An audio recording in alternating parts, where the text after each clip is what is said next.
Reserves. The gentleman from Florida is recognized. Thank you, Mr. Speaker. I yield myself such time as I may consume. The gentleman is recognized. Mr. Speaker, I support H.R. 1514, the Juvenile Accountability Block Grants Program Reauthorization Act of 2009. I am encouraged that the Judiciary Committee has devoted its time and resources to such an important piece of legislation. This bipartisan legislation is sponsored by Crime Subcommittee Chairman Mr. Bobby Scott. Other notable co-sponsors include Judiciary Committee Chairman and Ranking Member John Conyers and Lamar Smith, and Crime Subcommittee Ranking Member Louis Gohmert. Crimes committed by children strike at the very core of our communities. Our children are the promise of a better and brighter tomorrow and hope for future generations.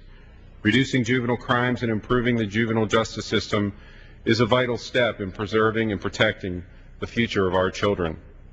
H.R. 1514 amends the Omnibus Crime Control and Safe Streets Act of 1968 to extend through fiscal year 2014 the authorization of appropriations for the Juvenile Accountability Block Grant Program. The goal of the Juvenile Accountability Block Grant Program is to equip communities with the financial resources to reduce juvenile delinquency and increase the accountability of juvenile offenders and the justice system.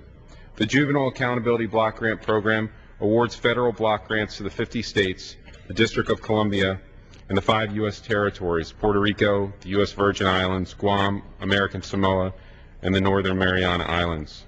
Grants from this program have helped provide communities with restorative justice programs, police and probation partnerships, drug and teen courts, and other programs which facilitate the successful reentry of juvenile offenders from custody back into the community. In 2009, the Juvenile Accountability Block Grant Program provided local communities in my home state of Florida with over $2 million to assist them in their efforts to make our families and neighborhoods safer. These federal grants were used to combat gang violence, curb juvenile drug use, and provide mediation services to juvenile offenders and their victims. Meeting the challenge of reducing juvenile crime extends beyond the traditional punitive criminal justice system.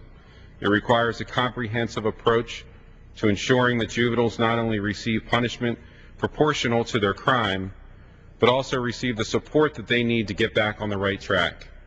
The Juvenile Accountability Block Grant Program is an essential tool for the states and communities across the nation. I support the reauthorization of this program and urge my colleagues to support this legislation. I reserve the balance of my time.